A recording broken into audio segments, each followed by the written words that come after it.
The Mountaineers, coming off a heartbreaking overtime loss to the Ohio State Buckeyes in Cleveland, puts them further behind the 8 ball and leaves them with a 5-8 mark as they get ready to start Big 12 play.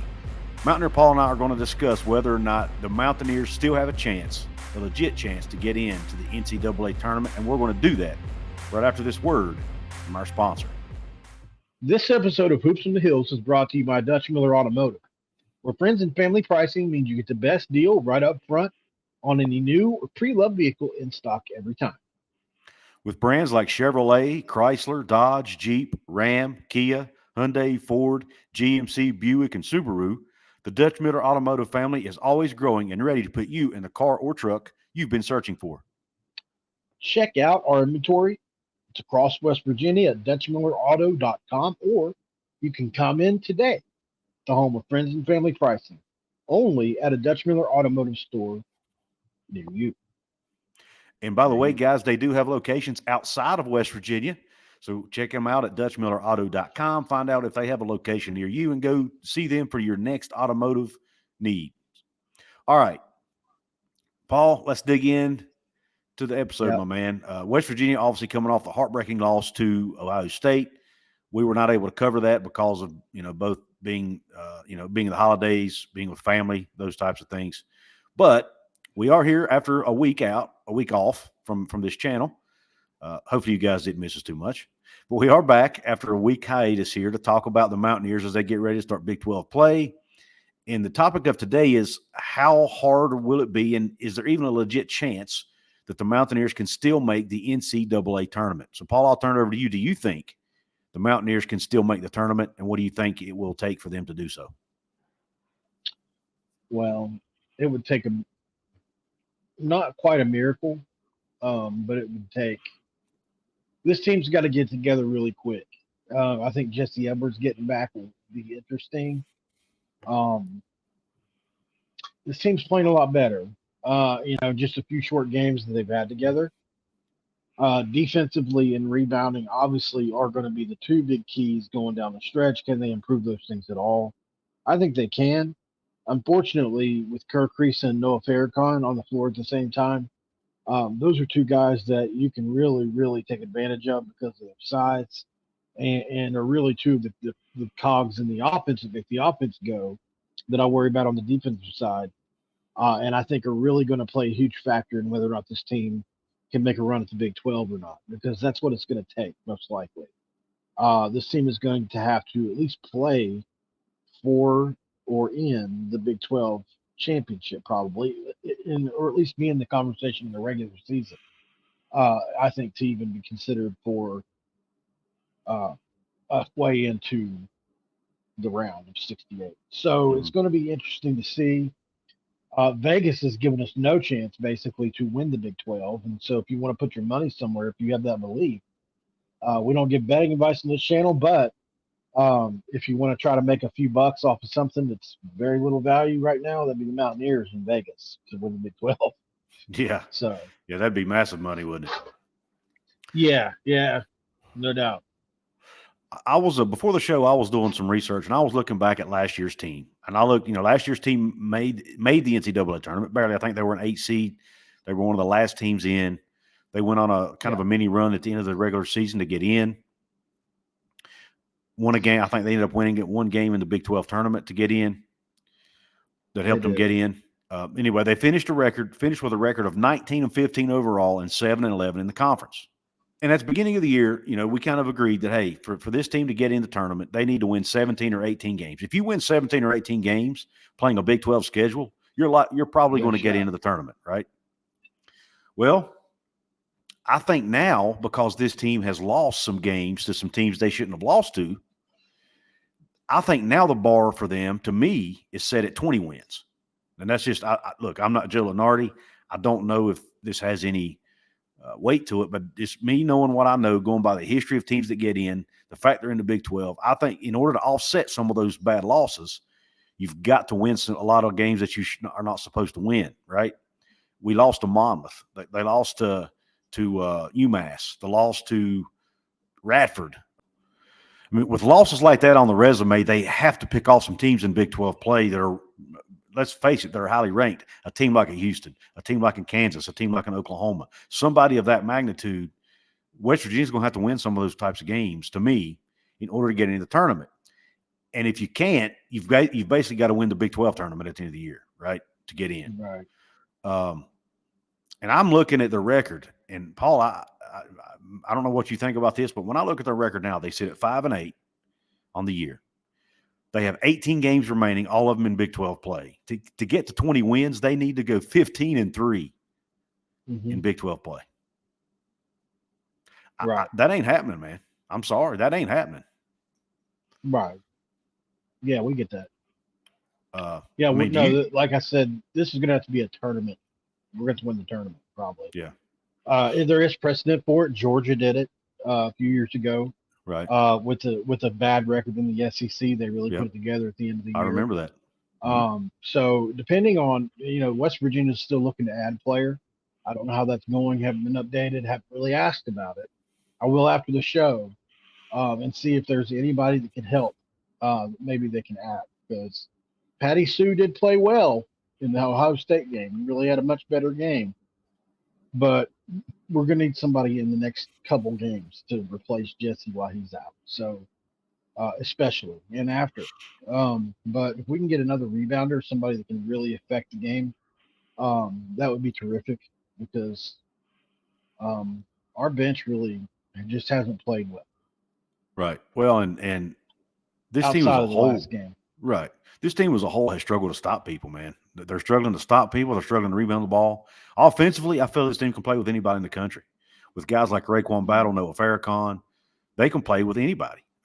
Even Quinn, and Kerr. I mean, they can play offensively with anybody in the country, I think.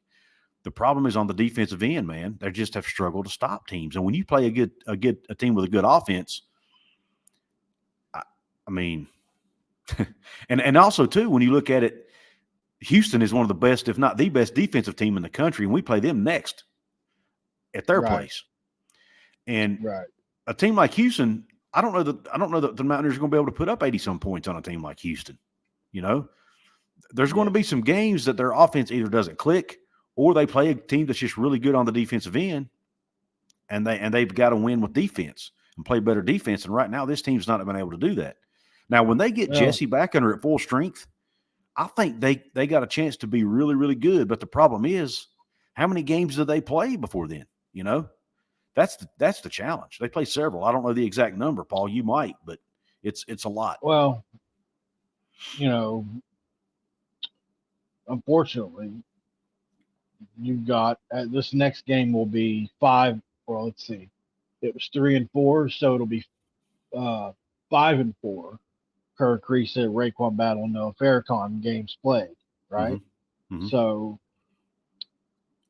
it's so disjointed, and the playing, there's just no. I mean, they practice together, sure. I think adding Jesse in is such a big thing as it's taking him out. The adjustment's going to be, now that he won't be able to be triple teamed, maybe it'll be this huge advantage that we just don't see coming, because he can certainly score the ball on just about anybody. Even though that's not really what he's been, he's still good at it. It's going to be interesting to see. It's going to be fun to watch no matter what. I'll watch every game, and just hope for a run. Wouldn't it be nice to see these guys win 3 or 4 games in a row? Just anything to lift their spirits. They've had such a rough time, and it just makes me sad for guys like Kerr and guys that just their last season shouldn't end this way. Right. Agreed, man. But yeah, I don't know how many fans out there have done the math to see, what it's going to take for this team to get in the tournament. And I just Paul and I kind of wanted to bring you guys that today and kind of talk about that topic, because it is a topic that's on a lot of people's mind, I think, as a fan base. But nonetheless, man, our purpose wasn't to get on here and be negative today. We just wanted to kind of look ahead as we get into Big 12 play, look at the crystal ball, so to speak, and say, hey, what's it going to take to get in? That's every team's goal at the beginning of the season, is to get into that tournament. Now, could this team reel off a bunch of wins? They could, but I just don't see it happening, because the Big 12 is just too daggone good, man. that win against Ohio State would have really done a lot for their resume, in my opinion. Would have been a really good quality win. But even with that, they still would have been behind the 8 ball as far as getting in the tournament, because they still would have had to win, 13, 14 games in conference to get in. And again, when you got to play Kansas, Houston, these teams, man, Cincinnati's, BYU's now good. I mean, when you got to play these types of teams, Oklahoma's of the world, week in, week out, it's Baylor. I mean, you just keep going down the list, man. It's right. It's an absolute gauntlet, and a team that's just now, not even just now, has yet to be at full strength, and is yet to be at full strength as far as a chemistry perspective as well. They have a very, very steep uphill climb, but I'm going to continue to support them. I'm going to continue to watch this team play. They're still a fun team to watch, especially now that Raekwon and Noah are on the court with Kerr and with what a Cook can do on the defensive end with blocking shots. And absolutely. It's a fun team to watch. So I'm going to continue to watch and support them, try to be as positive as I can, and just see what happens, man. You never know. Maybe we get a miraculous ending to this season, and they do get in somehow. But Well, one thing you can hope for is, one thing I know every year that happens, and you hear these guys bring it up every year, the committee does pay attention to how you're playing at the end of the year as to the beginning of the year. Right. So if this team is playing really well at the end of the year, it will go massively in their favor. No doubt about it. Yeah, absolutely. And if they can finish with a winning record in conference, not necessarily 15-3, but if they can be reel off 10, 11 wins in conference, maybe they do get a look at the end of the year and win a couple games in the Big 12 tournament or make it to the championship game. Even if they don't win it, maybe they still get in, because like you said, they do look hard at that. And I think too, I would be surprised if the committee didn't look at West Virginia and say, you know what, this team was not the same team when they were losing these games. They have to. Yeah, they have to. I think they will take that into consideration. So, it might not be as they do usually. It may not be as far-fetched as I think. But we'll just put them in. I'm just going strictly by the numbers and what we've seen in the past. So, but guys, I hope you guys liked the video. If you did, please hit the thumbs up button for us. That really helps that YouTube algorithm. Please drop a comment below. Let us know what you think West Virginia's chances are of getting into the big dance. Are they NIT bound though, or do you think they get into the NCAA tournament at the end of the year? I want to hear your thoughts. Do they even get into the NIT? Let me know what you think. Do they go out and get a player to build depth at the 5 spot with Jesse's absence? Are they able to do that mid-year? Let us know what your thoughts on that are too. And then don't forget to share this with your family and friends. Don't forget to subscribe to the channel if you haven't. If you haven't yet, what are you waiting on? This is your home for West Virginia Mountaineer basketball content. I know, like I said, we took a week off there, folks, but again, with the holidays and stuff going on, that's how the cookie crumbled. But nonetheless, guys, and don't forget our football channels, Mountaineer Paul Talks Football and Couz's Corner, where we cover West Virginia Mountaineer, Big 12, conference realignment, those types of things. And please go to my website, couzescorner.com. Got a lot of cool articles up there by myself and some other writers that I have writing over there on the site for me. So please go check that out as well and help bring some traffic to the website. Paul, any last parting words for the good folks out there in Hoops from the Hills land? You said it, buddy. You said and don't forget, Paul just put a new video out today on a couple new visitors we're going to have to campus for the football team. Go check that video out if you don't mind on his channel. With that being said, guys, thank you for tuning into this episode of Hoops from the Hills. We are done.